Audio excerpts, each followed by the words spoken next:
7 heures, dans le quartier de la gare d'Austerlitz à Paris. Dans les allées du Jardin des Plantes, les joggeurs sont les premiers signes de vie de la journée. Ou presque. Car à quelques mètres de là, un nouveau pensionnaire fait son entrée ce matin à la ménagerie. C'est un jaguar noir. Il arrive tout droit d'un zoo polonais. Il a fait le voyage en camion à travers toute l'Europe.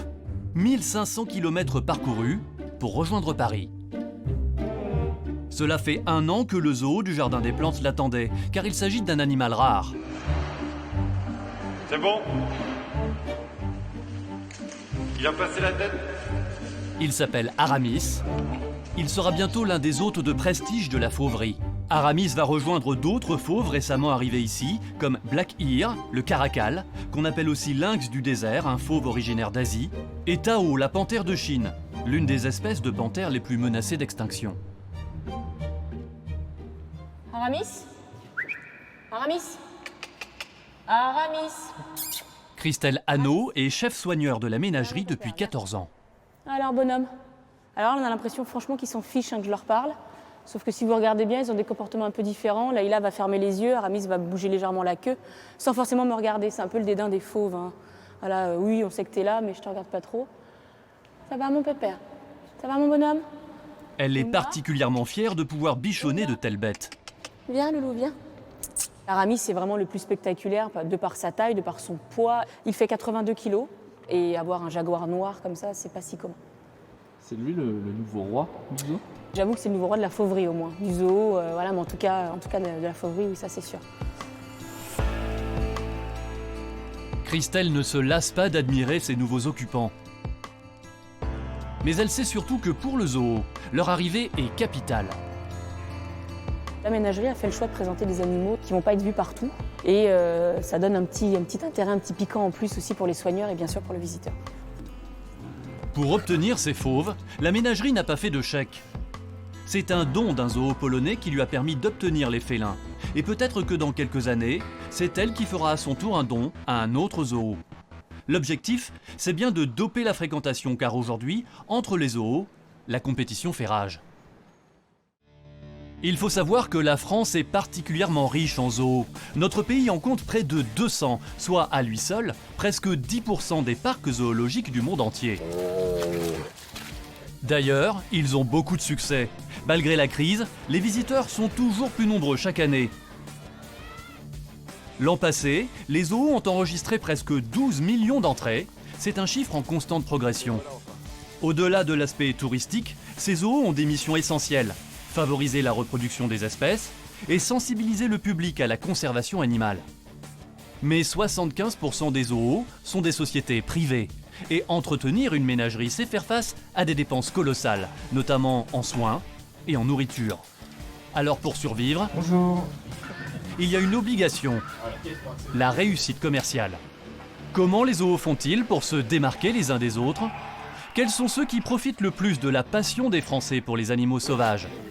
Comment s'y prennent-ils pour attirer toujours plus de visiteurs? Dans un zoo, l'une des principales dépenses de fonctionnement, c'est la nourriture des animaux. Et les fauves font justement partie des plus gourmands. Sylvain, du coup, tu nous prépares quoi? Sylvain est l'un des 6 soigneurs du bâtiment des fauves, à la ménagerie du Jardin des Plantes. Et aujourd'hui, c'est lui qui prépare le repas des félins. D'accord. Ce matin au menu, caille, cochon d'Inde, bœuf, poulet et lapin. Voilà, on essaie vraiment d'alterner au niveau de la viande. Et au niveau quantité? Au niveau quantité, c'est proportionnellement à la taille. On va dire que pour notre jaguar qui fait 82 kg, ça sera un gros lapin. On a des tailles, un gros lapin et 3 poulets. Il faut bien s'adapter à l'animal, bien s'adapter, bien sûr, adapter les proies à la taille aussi de l'animal. Vous doutez bien que si au jaguar je lui donne 3 cailles, il va me regarder, il va les manger. Hein, alors que pour une panthère longivante qui pèse 20 kg ou un caracal qui en fait 12, il n'y a aucun problème, cette alimentation-là est vraiment faite pour lui. Un gros lapin et 3 poulets pour le jaguar. Voilà le menu auquel a droit le fauve 4 à 5 fois par semaine, car il faut aussi de temps en temps le laisser jeûner pour qu'il conserve son instinct de bête sauvage. Cela représente une dépense de 300 € par mois de nourriture pour ce seul animal. Et pour l'ensemble de la fauverie, l'addition se monte chaque mois à un peu plus de 2000 €. Mais pour le zoo, cela en vaut la peine, car les félins font partie des principales attractions. Et quitte à dépenser beaucoup d'argent en cailles et en lapins, Christelle et Sylvain ont trouvé une façon de mettre à profit l'heure du repas pour impressionner les visiteurs et faire le spectacle. Avec quelques cailles et un peu de viande coupée.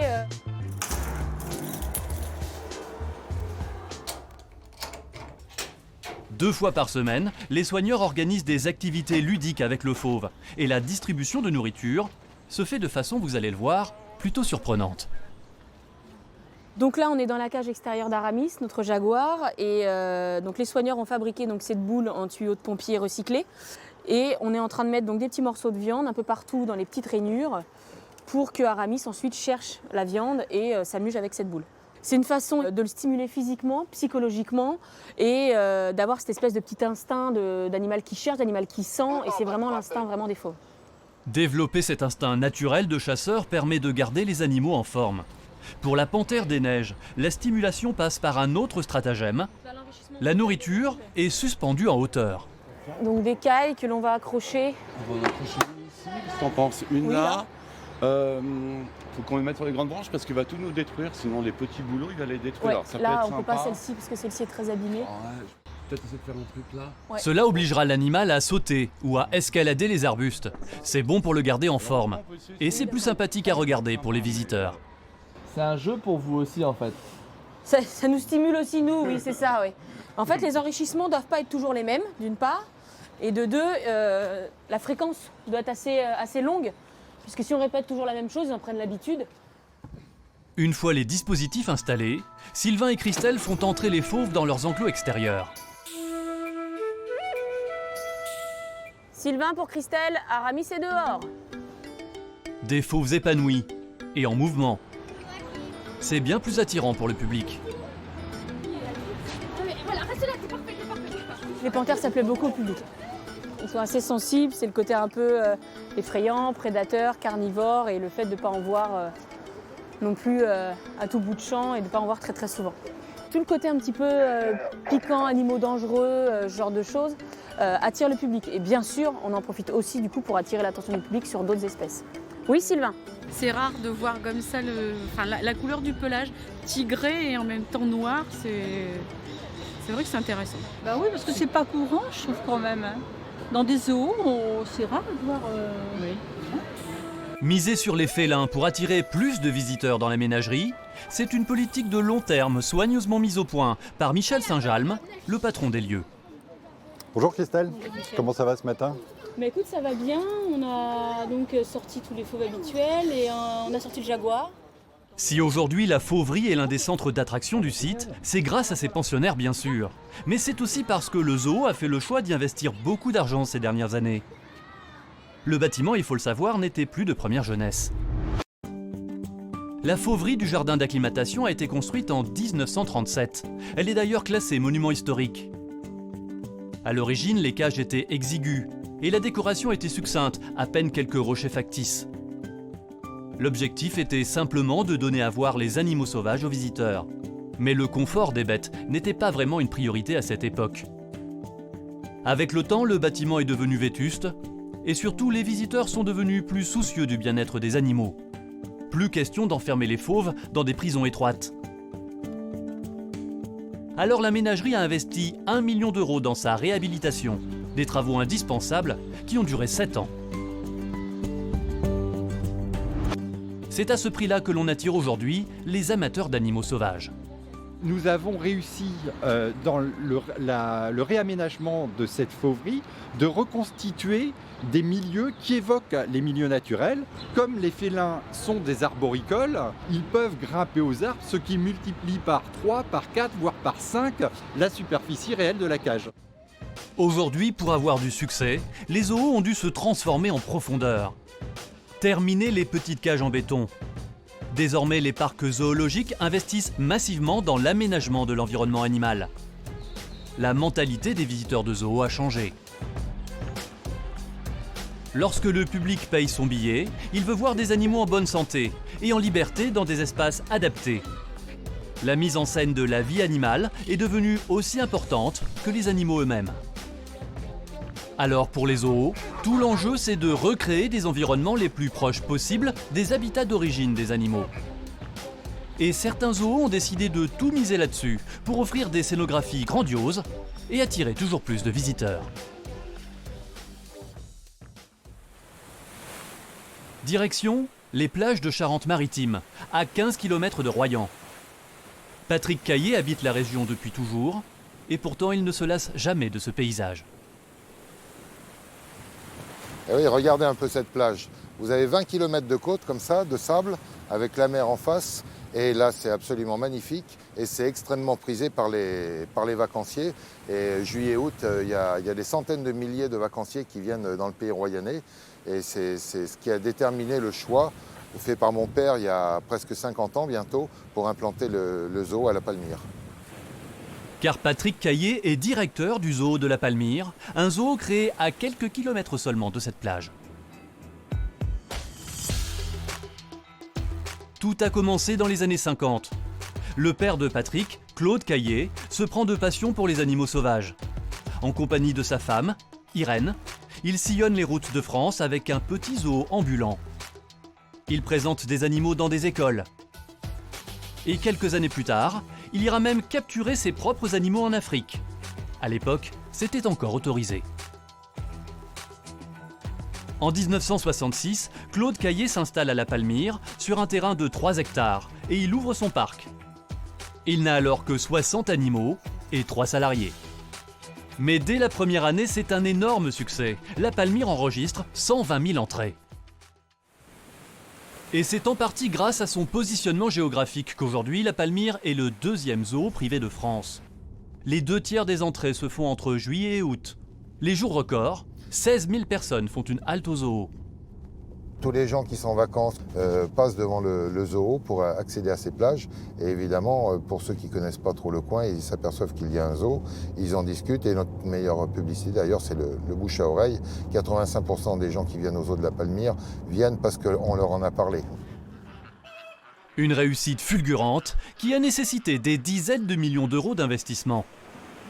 Un exploit quand on sait que dans la région, les touristes sont des fidèles qui viennent chaque année au même endroit. Il faut donc les convaincre de revenir au zoo. La recette ? Offrir des tarifs familiaux. On s'est toujours appliqué à avoir un tarif assez bas. On est à 15 € l'entrée, ça fait une prestation de 3 € de l'heure. C'est un des parcs les moins chers dans notre secteur. Grâce aux nombreux visiteurs, Patrick peut rentabiliser son parc. À partir de 450 000 entrées annuelles, il est bénéficiaire. Or, il en vend en moyenne 300 000 de plus par an. Une manne qu'il réinvestit en permanence dans de nouveaux projets. Car l'une des clés de la réussite de La Palmyre, c'est d'avoir été un des premiers à miser sur les grands espaces pour exposer les animaux dans des environnements proches de leur habitat d'origine. Je peux encore reculer ou pas ? Laisse comme ça, Thierry, ça va y aller. Aujourd'hui, les équipes du parc déplacent 2 femelles bongo, des antilopes de forêt. Vous savez ce qu'il faut faire. Hein ? Allez, allez. L'enclos de ces antilopes est en plein chantier. Alors en attendant la fin des travaux, elles doivent être installées sur un autre site du parc. On prend la planche quand même. On ne sait pas si on va s'en servir. Elles sont en train de monter là. Ça y est, c'est fait. Très bien. Thierry est le vétérinaire du parc depuis 24 ans. Il connaît chaque animal et ne s'y trompe jamais. C'est simple comme bonjour. Ah oui, oui, oui. On les sent bien, ces jeunes femelles. Elles sont sympas. Moi, j'avance directement, j'attends pas. Hein. J'aurais dû prendre le vélo. Patrick est sur le chemin du nouvel enclos des bongos. Il veut voir où en sont les travaux. Son projet ? Offrir un espace plus grand et plus agréable aux animaux, tout en proposant ainsi un spectacle visuel séduisant pour les futurs visiteurs. De toute façon, les gens pourront peut-être venir là, on pourrait faire une avancée là, des visiteurs. Donc on peut faire une petite avancée là, où on a le mur avec le fossé sec, et puis on a le parc ici. Non, ça devrait aller bien. Ah ça y est, vous avez démonté ça. Si c'est pas malheureux, tout neuf. Il y en avait pour un paquet d'argent encore là.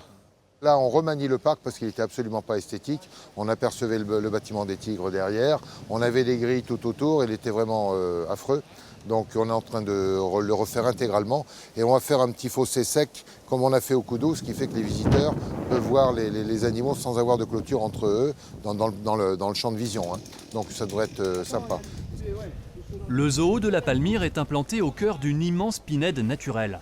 C'est parfois une contrainte lorsqu'il faut privilégier l'esthétique et faire en sorte que le public ait la meilleure visibilité possible sur les animaux. À chaque petit aménagement, le patron est présent. Il ne veut rien laisser au hasard. T'es sûr de la chute de ton arbre là? Ça va pas tomber sur le kiosque? T'as un vent ici, il penche là-bas.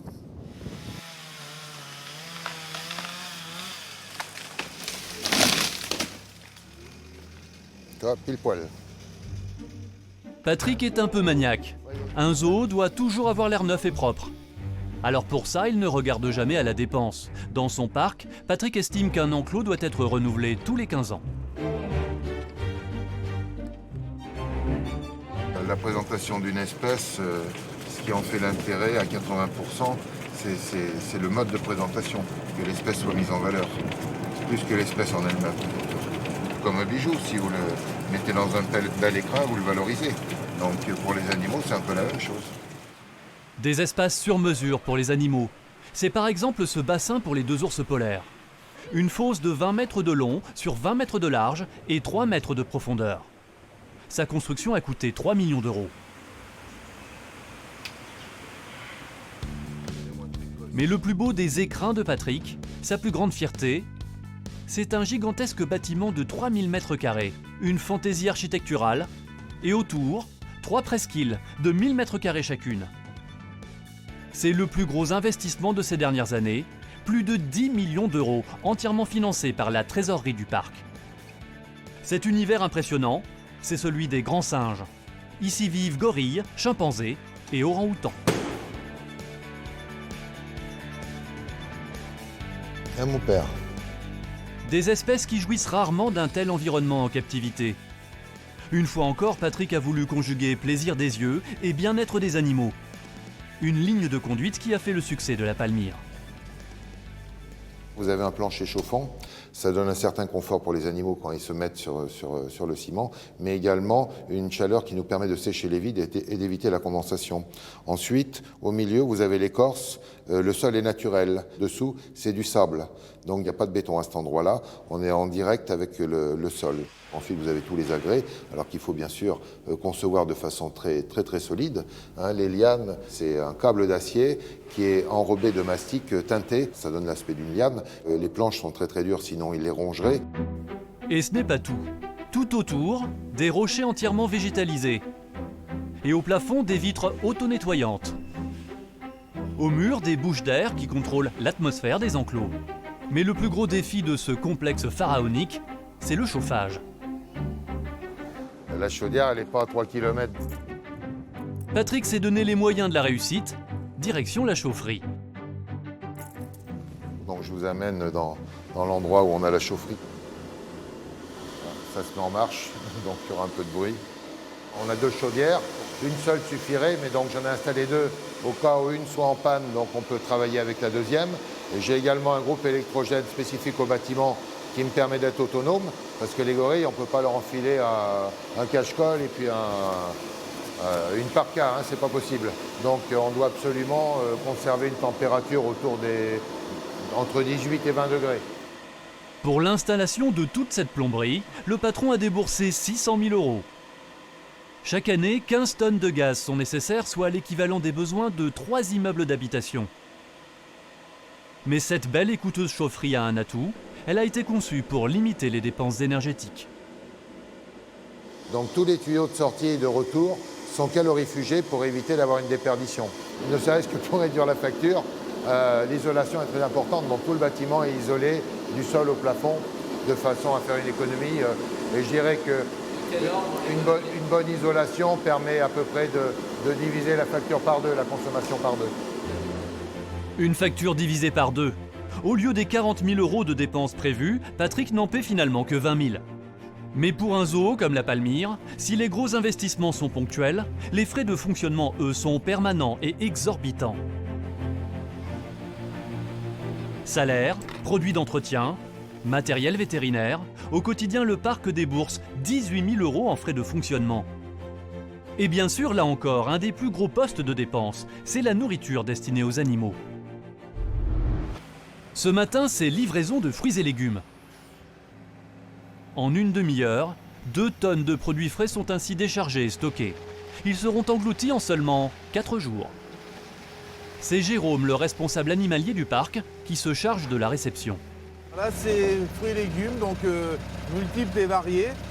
Donc, c'est des produits de première qualité. C'est exactement les mêmes produits que vous pouvez retrouver sur les bancs du marché ou au supermarché. Au zoo de la Palmyre, on a toujours mis un point d'honneur à nourrir correctement nos animaux. Donc on ne peut pas se permettre de leur donner des fruits et des légumes de seconde catégorie, voire des produits périmés. C'est impossible. Des produits de qualité pour préserver la bonne santé des animaux. À la Palmyre, on ne plaisante pas avec le régime alimentaire des bêtes. Il faut savoir qu'en captivité, grâce à la qualité des soins apportés, la vie d'un animal peut être multipliée par 2. Pour ces petits singes, par exemple, le régime est copieux. Bananes, tomates, kiwis, poires, pommes et suppléments de minéraux. Des vitamines. Ces petits primates sont très fragiles, c'est une espèce menacée qui survit difficilement dans son milieu naturel. Mais ici, ils vivent plus longtemps et en prime, ils se reproduisent très bien.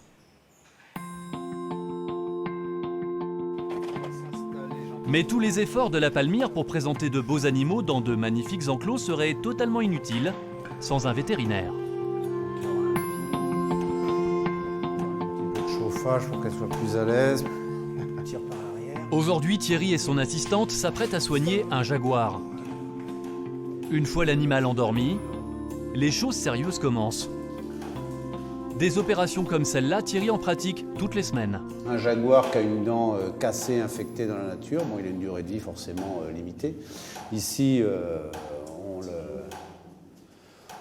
on lui arrache la dent qui est infectée, on lui fait des antibiotiques. Bon, il vit très bien, très longtemps à la suite de ça. Aujourd'hui, le parc de la Palmyre est 6 fois plus grand qu'à sa création. Il s'étend sur 18 hectares, emploie 70 salariés et présente 1600 animaux. Avec 750 000 visiteurs annuels pour un chiffre d'affaires de 9 millions d'euros, c'est le parc privé le plus fréquenté de France. Mais ce n'est pas le plus grand, car il y a un zoo français qui se distingue par la taille des espaces dévolus aux animaux. Un zoo aussi grand que le visiter équivaut à un petit safari. Et pourtant, à l'origine, l'endroit n'avait aucun rapport avec la savane africaine.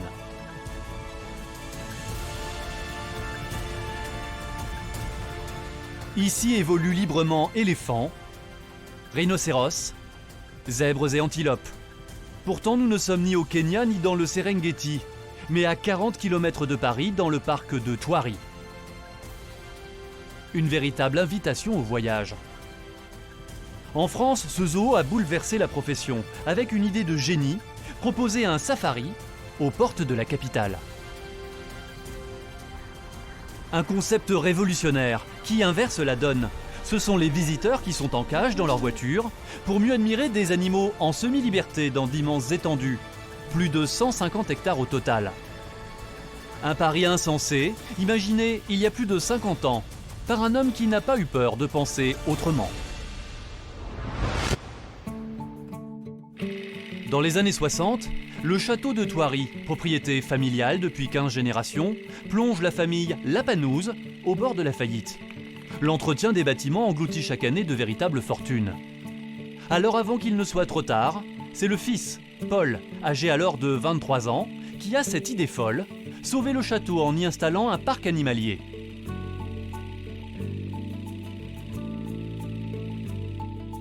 Paul veut créer un mini-safari sur les 400 hectares du domaine, une expérience qui serait une première en France. C'est l'opération de la dernière chance pour sauver le château de la ruine.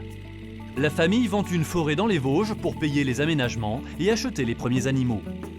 Aujourd'hui, Paul a 69 ans. Et il se souvient que dès l'ouverture en 1968, le succès a été immédiat. Le succès a été même excessif. Nous avons reçu 1 million de personnes la première année et on en a refusé 500 000. Ça a été vraiment un choc étonnant et un peu contre-performant. Le parc n'était pas aussi grand qu'il n'est aujourd'hui. En 4 mois, c'était 1 500 000, c'était énorme. Les gendarmes fermaient toutes les routes à midi autour de qui venaient à Thoiry. Le parc n'était pas prêt, mais le pari de Paul était d'ores et déjà gagné. Il a réussi à donner aux visiteurs le sentiment de l'immersion en pleine nature avec les animaux. Au quartier des éléphants, on peut facilement capter l'esprit de Thoiry. Les pachydermes se partagent un espace d'1 hectare complet. C'est 4 fois plus que dans la plupart des zoos français. Ah, voilà Ben. Pour recréer un environnement proche de ce qui existe dans la nature, Paul a toujours pris le parti de mélanger les espèces. Ici, aux côtés des éléphants, il y a les phacochères. Il y a de quoi nourrir tout le monde. Alors j'ai amené un petit goûter. Ah, c'est pas la nourriture. Je sais que chacun des éléphants mange plus de 100 kg de nourriture par jour. Et les phacochères ont un très bon appétit aussi. Ah, là. Eh ben c'est le phacochère qui l'a eu. Alors ça c'est l'enrichissement du milieu. Ça se bagarre là? Mais ça se bagarre un petit peu, mais ça cohabite en fait très bien. Et alors quand on les nourrit pas, notamment il y a Marie, une des femelles, qui est copine avec le chef phacochère. Et le chef phacochère se met sur le dos et elle lui gratte l'estomac avec sa patte. De grands espaces et des espèces mélangées. C'est pour Paul le cocktail idéal pour faire vivre aux visiteurs des moments magiques. Les gens se rendent compte qu'il Thoiry est vraiment un site, fait partie de ces sites où il est plus facile de transformer les moments de bonheur d'une promenade familiale ou amoureuse en instant d'éternité. Après la tempête, un visiteur m'a appelé en disant « Est-ce que le grand chêne qui est à l'angle des azalées et des rhodos est toujours debout ?» Je dis « Oui, celui-là est toujours debout. » Ah, c'est là que ma femme et moi on s'est déclaré notre amour. Je ne sais pas s'ils ont divorcé, s'ils ont 6 enfants depuis l'an 2000, mais ce que je sais, c'est que chaque fois que je passe devant cet arbre, je pense à ce couple. Ces instants merveilleux dont parle Paul, 450 000 personnes les vivent chaque année. Et pour certains, ils les redécouvrent encore et encore. Tu vois? Ah oui? Il y en a plein, hein? Et oui, c'est ça. Devant moi, il y a des rhinocéros. Des rhinocéros. Frédéric et Gladys viennent souvent avec leur fille, au moins 2 fois par mois. Ils se sont même offert un abonnement. Regarde là-bas, Margot, c'est quoi là? Samo. Oui. C'est les samots, maman, là-bas. Oui, c'est les samots aussi. Les abonnements, c'est une bonne façon de pousser les visiteurs à revenir. Pour l'équivalent du prix de 2 visites, ils donnent le droit de revenir de façon illimitée toute l'année. Le zoo a ainsi fidélisé près de 3000 abonnés. Qu'est-ce qui fait la force selon vous de Thoiry? Bah, c'est le parcours voiture, moi je trouve. Parce qu'on voit, on les voit vraiment en liberté, il n'y a pas de cage, il n'y a rien. Ils peuvent passer devant, comme venir au carreau. On a l'impression de venir chez eux, quoi. On les voit tranquilles, en fait, c'est sans clôture, sans barrière, sans rien, quoi. Les hommes enfermés et les animaux en liberté. Une recette gagnante pour Thoiry. Mais malgré son succès, le zoo doit toujours évoluer pour rester attractif. Chez la famille Lapanouse, pas question de se reposer sur ses lauriers. Ici, l'avenir du parc se joue lors des conseils de famille. Bonjour ma fille. Bonjour papa. Le père et ses 2 enfants, Colomba et Edmond, s'apprêtent à discuter du futur aménagement paysager du parc. Oui, j'ai amené le grand plan, si tu veux le sortir. Tu as fait marquer tous les arbres malades. Ah oui. Donc tout ce qui est ici, là et en bas là, tout ça va prendre de l'ampleur et ça va être très joli parce que comme on veut de toute façon que ces arbres-là montent et que ceux-là on veut les limiter en taille, ils seront beaucoup plus présentés et là ça sera beaucoup plus joli. Donc. Ça c'est vrai. Et puis en plus on pourra préparer. Et je pense qu'il faudra autres. densifier un tout petit peu par endroit ici. Les enfants du comte sont aujourd'hui aux commandes du parc, mais la parole de Paul est toujours très écoutée. Moi je suis conseil de mes enfants maintenant. Le président du conseil de surveillance, c'est Edmond. Colomba fait partie du directoire, elle est la 2e. Je n'ai plus que 4% des actions. Donc avec 4%, s'ils m'écoutent, c'est qu'ils le veuillent bien et non pas parce que j'ai la réalité du pouvoir. Voilà. Je suis fier d'eux. C'est quand même très lourd. Ça reste un très grand vaisseau. Le pari de Paul semble bien gagné. Le chiffre d'affaires du parc atteint désormais 10 millions d'euros par an. Et le château est assuré de rester dans la famille. Mais Thoiry fait partie des zoos les moins rentables de France. Le bénéfice net de l'entreprise ne dépasse pas 5% du chiffre d'affaires. Dans ce secteur, c'est très peu. La raison, ce sont les sommes importantes qu'il faut engloutir pour entretenir l'immense domaine et le château. Car Thoiry, c'est 155 hectares de terrain, 60 salariés à payer à l'année et 800 animaux à nourrir. Or, il n'est pas possible d'augmenter le prix du billet d'entrée. Il est déjà cher. Un peu plus de 28 € pour un adulte et 22 pour un enfant. Alors la seule façon d'augmenter la rentabilité de l'affaire, c'est de faire des économies. Et c'est Edmond, le fils et désormais le président, qui est chargé de cette mission. Là, on va monter.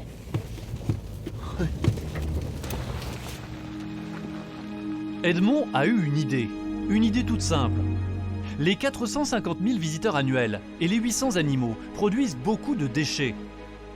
Il a donc décidé de construire une usine pour les transformer. Dans quelques années, tous les restes de nourriture, d'emballage, de papier, les feuilles des arbres et même les excréments des animaux seront transformés en énergie. Cette énergie va être transformée d'un côté, va permettre de faire d'un côté de l'électricité qui va partir dans le réseau et deuxièmement de la chaleur qui, elle, va partir dans un réseau spécifique au domaine qui va permettre de chauffer les bâtiments comme la maison des girafes, la maison d'éléphants ou le château par exemple et couvrir 70% de nos besoins énergétiques. 70% des besoins énergétiques du zoo couverts, cela représenterait une économie de plus de 70 000 € chaque année. Toute la famille a donc adopté le projet d'Edmond. Reste un problème, où implanter l'usine ? Car un bâtiment moderne au milieu du parc briserait tout l'esprit safari du lieu. Et les visiteurs viennent pour voir des animaux dans des espaces aussi naturels que possible. Il a donc fallu faire preuve d'imagination, et Edmond a trouvé une solution. Il a créé de toutes pièces ces collines artificielles pour cacher le futur bâtiment. Ces collines sont faites de terre, une terre qu'il est allé chercher sur un chantier autoroutier des environs. Il a même réussi à la récupérer gratuitement. Donc on voit la réserve africaine qui est ici, on est en limite. Et ce qu'on va faire ressemble à peu près à ça. Donc vous avez des silos comme ça qui sont plus bas que les collines. C'est pour ça qu'on est les collines aussi, elles montent très haut. C'est pour aussi que ça permet de cacher l'usine. Et donc l'usine elle sera sur toute la zone que vous voyez là. Edmond a été malin et il a fait d'une pierre deux coups. Car ces millions de mètres cubes de terre gratuite vont lui permettre de mener à bien un autre projet. Dans quelques années, le directeur du parc compte installer de nouveaux animaux sur ces collines artificielles. Qui a le rêve, donc il y a plus de 10 ans, on avait déjà rêvé de faire tout ça, mais on n'avait pas forcément les moyens. De ces collines, on va pouvoir aller jusqu'au bout du rêve, c'est-à-dire amener les animaux dans un nouveau territoire, amener les visiteurs dans un nouveau territoire. À moindre coût, le parcours safari de Thoiry va donc s'agrandir. Les enfants poursuivent aujourd'hui la politique du fondateur du parc animalier. Tous les propriétaires de parcs zoologiques doivent affronter la même logique économique. Parier sur des investissements coûteux pour se démarquer des concurrents et attirer le plus possible les visiteurs. Alors certains patrons n'ont pas hésité à s'inspirer des méthodes des grands parcs d'attractions pour rebooster leur billetterie. Direction la Normandie, et plus précisément Lisieux, dans le Calvados. Le parc Cerza a décidé d'être un zoo pas comme les autres.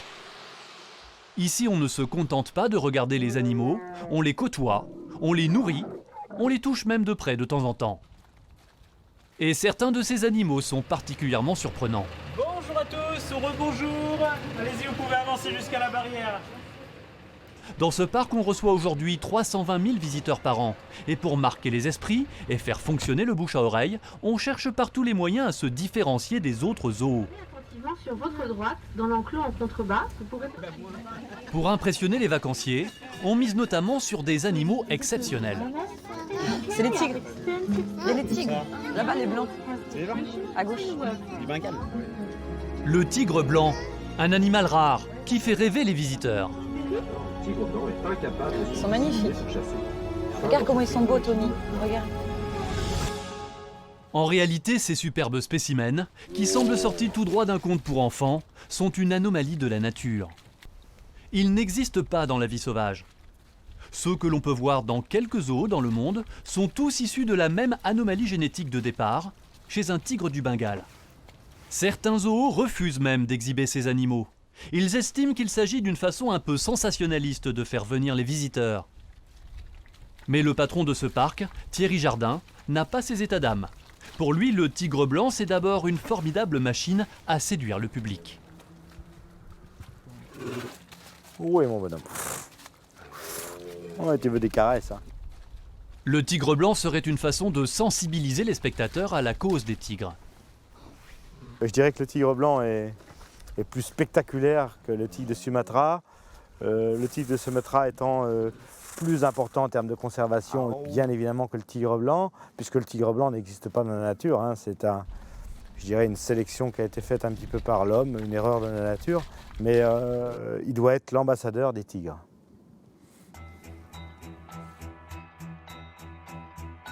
Ce qui est certain, c'est que pour le zoo, le tigre blanc est une source de visites supplémentaires et l'un des atouts marketing mis en avant par le parc.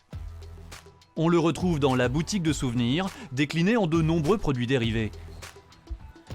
Thierry, le patron du zoo, vient justement faire le point sur la saison touristique avec le responsable des ventes, Guillaume. L'occasion de constater combien le tigre blanc du Bengale demeure la star incontestée de la boutique.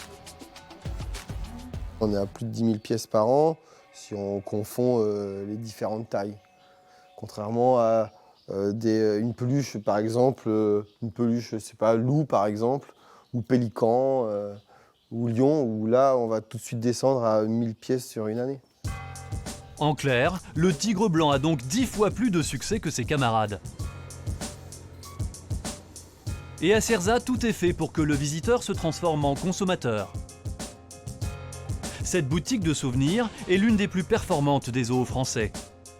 200 mètres carrés d'objets et de produits siglés au nom du parc.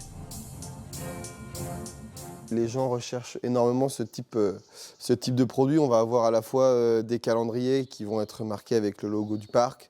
On va avoir également des cahiers de coloriage. On doit véhiculer notre image à travers ces produits, même quand le visiteur est parti, quoi. Ça fait forcément fonctionner le bouche à oreille. Ils en parlent autour d'eux. Ils parlent du parc, ils en discutent en soirée et c'est vrai que c'est important pour eux et pour nous bien sûr. Dans cette boutique, les 320 000 visiteurs dépensent en moyenne 3 € en plus de leur billet d'entrée. Au total, c'est 1 million d'euros supplémentaires de chiffre d'affaires pour le parc. Et n'allez pas croire qu'il ne s'agit que de peluches et de jouets pour enfants. Les parents aussi se laissent tenter.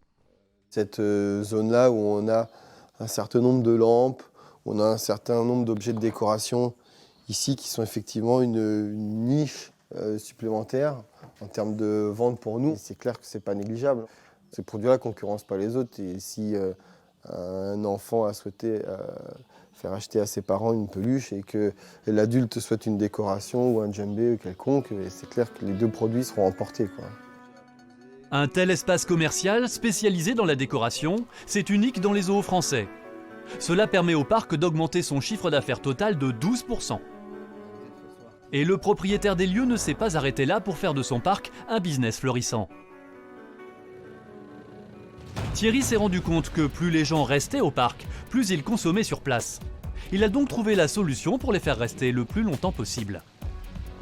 Il leur propose tout simplement de dormir sur place, dans des lodges construits au cœur du parc zoologique. Allons-y. C'est toi qui portes la nourriture des kangourous, d'accord. Allez.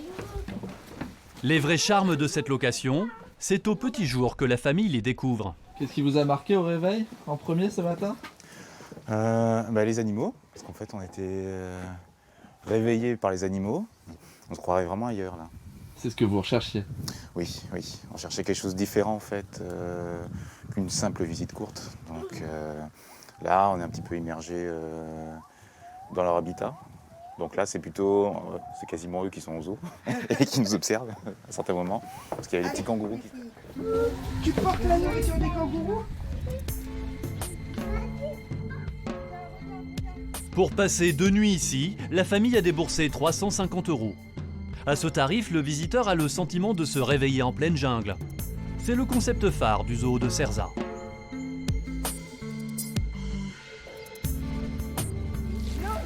C'est des bébés cochons! Ne cours pas ma petite, ils vont avoir peur. Bon, ah bah il y en a un autre tout petit là-bas. Oh, il se promène ici. Dans le parc, tout est fait pour que les clients ne soient pas de simples promeneurs passifs. Voilà, tu t'approches mais doucement. Oui. Ils ont l'habitude de voir du monde, mais seulement si t'es calme. Attends, Noéline. Noéline, attends. Je te fais pas manger.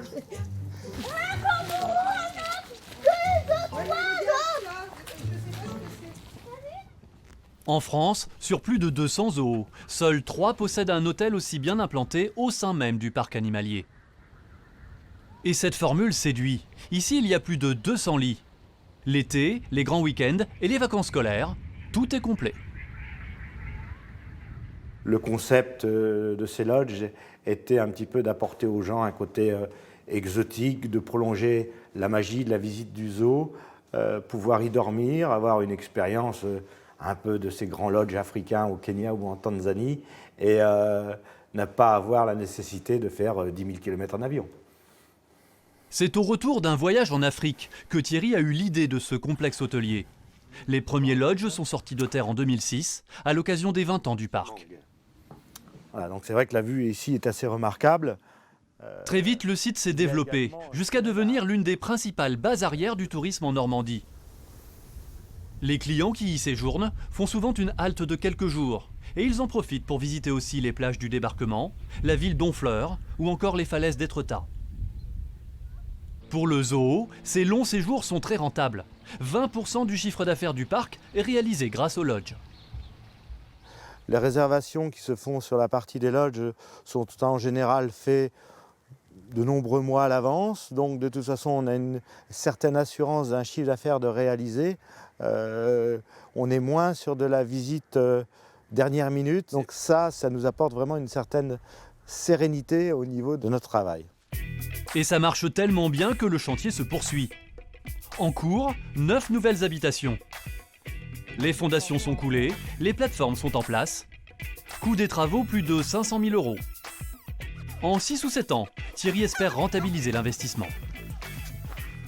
Pour cela, il a imaginé un petit bonus pour les clients des lodges, une activité qui leur est réservée en exclusivité. Une activité très lucrative. Vous allez voir des animaux qui sont un petit peu gros, parce qu'Albrecht fait quand même 2000 kg. Winona fait 1800 kg. C'est parti? On y va? On y va. Allez, on va passer par ici. La famille s'apprête à vivre une expérience unique, caresser l'un des plus gros herbivores terrestres, un rhinocéros. À Cerza, quand on prend un lodge, pour 60 € de plus, on obtient une visite privilège au plus près des animaux. Ah bah regardez, Albrecht est juste là. Regarde, viens voir. Ça ressemble un peu à un dinosaure, non? Hein? Cette excursion dans les coulisses du zoo, c'est une façon d'inciter les futurs visiteurs à louer un lodge dans le parc. Car seuls les clients de l'offre hôtelière ont le privilège de cette visite. Le but, c'est qu'on puisse passer leur tête. Come here, Winnow. Come here, Winnow. Tes dents. Tes dents. Tes dents. Moment exceptionnel. Ils s'apprêtent tous à toucher l'animal. Regarde, comme ça. Alors, voilà, une par une. Voilà, attends. J'y vais, comme ça je vais te montrer. Alice. Voilà. Oh là là. Vu? Bonjour. Super. T'as vu ça? C'est impressionnant, là, ta hauteur, là. C'est un vrai plus de présenter... Évidemment, oui, aller toucher le rhinocéros, c'est un plus énorme. On va pouvoir se vanter d'avoir caressé un rhinocéros. C'est merveilleux, ça. Un tigre blanc pour l'image de marque. Une boutique pensée pour les petits et pour les grands. Et des lodges pour prolonger les séjours. C'est ainsi qu'en 25 ans, Cerza est devenu l'un des zoos les plus rentables de France. Ici, le chiffre d'affaires s'élève à 6 millions d'euros, pour un bénéfice net d'1 million par an. Des chiffres qui pourraient donner des idées aux autres parcs zoologiques. La sauvegarde de la biodiversité reste la mission première des zoos. Mais tous ont compris aujourd'hui qu'il fallait innover pour faire venir et revenir les visiteurs.